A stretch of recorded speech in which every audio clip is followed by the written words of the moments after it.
Hey there folks, and welcome back to the Full Later Life. This is a channel where we talk about making the most of our 40s, our 50s, our 60s and beyond. And today we're talking about something that is close to my heart and also for a long time was very close to my stomach, and that is craft beer. Now, I was into craft beer long before I ever got into health and wellness, and in fact it started when I was legally underage. And no, I'm not advocating for this kind of behavior, and seriously take care of your kids, but I'm going to tell this story. So I was 16 and I grew up in the UK, and where I grew up the legal age for drinking is 18. But I figured out pretty early on that bartenders didn't really card you if you ordered the right kind of drink. I mean, if you asked for a sugary alcopop or a cheap light beer, then boom, they wanted to see your ID. But if you ordered a proper pint of bitter or a craft style ale, they just assumed you knew what you were doing and served you anyway. Sneaky? Well, maybe, but it did set me on the path of having a lifelong love of real beer. Now, as an adult, I got into homebrewing too, and I love visiting microbreweries, and yeah, I became a bit of a beer snob, which weirdly might have saved me from becoming a raging alcoholic, because once your taste buds get used to a beautifully crafted real ale, then, well, you'd rather drink water than chug down a cheap glass of Coors Light. But here's the thing, I still found myself regularly drinking 2 to 3 beers most nights a week, either at a bar or more often than not back home. And that really didn't even change, not after I overhauled my life at 48. And while I started getting even more active and eating healthier, beer just stayed a regular part of my routine. And our run club actually meets at a brewery, and I found people who love beer as much as they love running, and we'd sit back and we'd joke that we were just drinkers with a running problem. Now, I do want to be clear, I've never reached the point of alcohol dependency, and I haven't woken up in the garden shed wondering how I got there with a traffic cone on my head.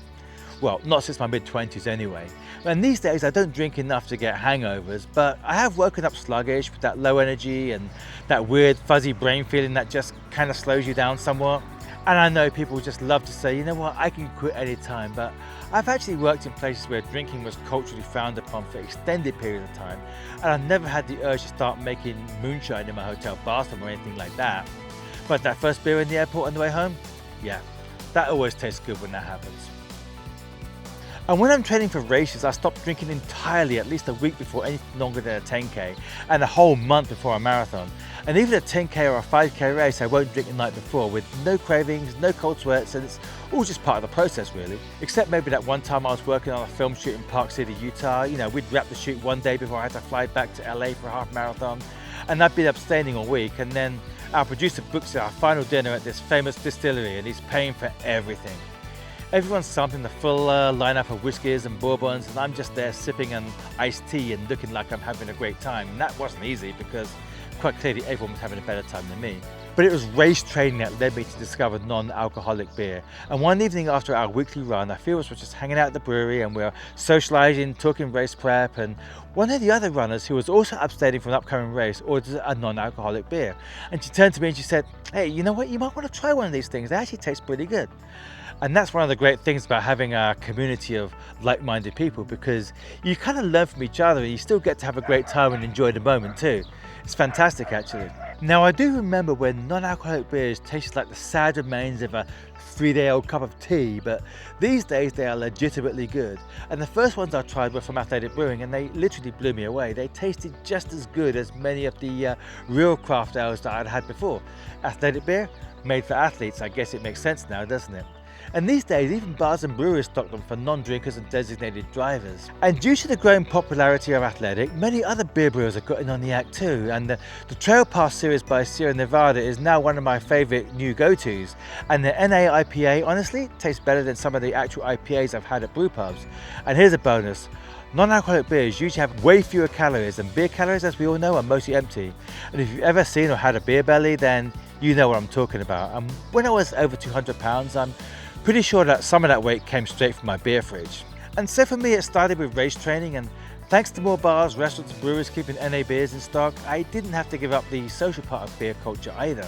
But it was somewhere between my first and second marathons when something really clicked, and I realized that while I enjoyed exploring new beers when I was out at bars and restaurants and breweries, at home I was drinking the same handful of 12-pack favorites, and so I just swapped them out.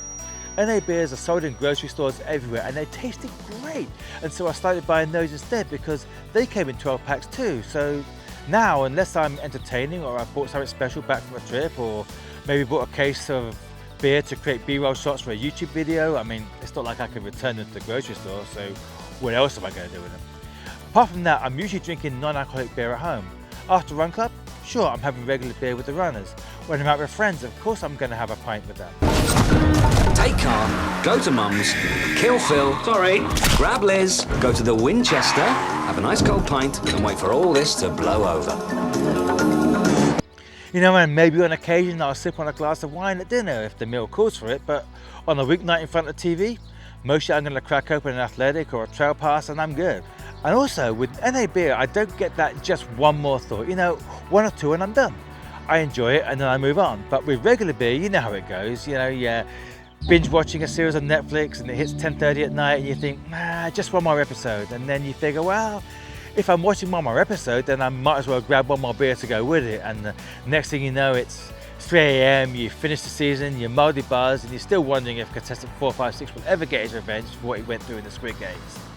Now, of course, NA beer hasn't solved the one more episode problem, but at least your fridge is mysteriously empty the next morning, so there is that. And so yeah, non-alcoholic beer has been a great way for me to reduce my alcohol intake without sacrificing flavour, social life or the richness of relaxing with a drink, and that's one of the small but powerful shifts that has helped me to live a full later life.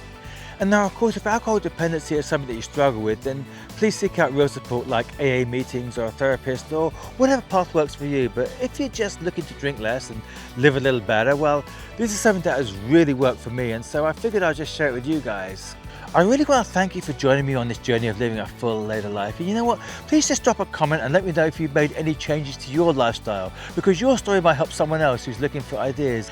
And if you found any non-alcoholic beers or products that actually taste as good as the real thing, then let us know that too, because I'm sure we'd all have to sample them. And please like and subscribe, and I'll see you again next time. And cheers.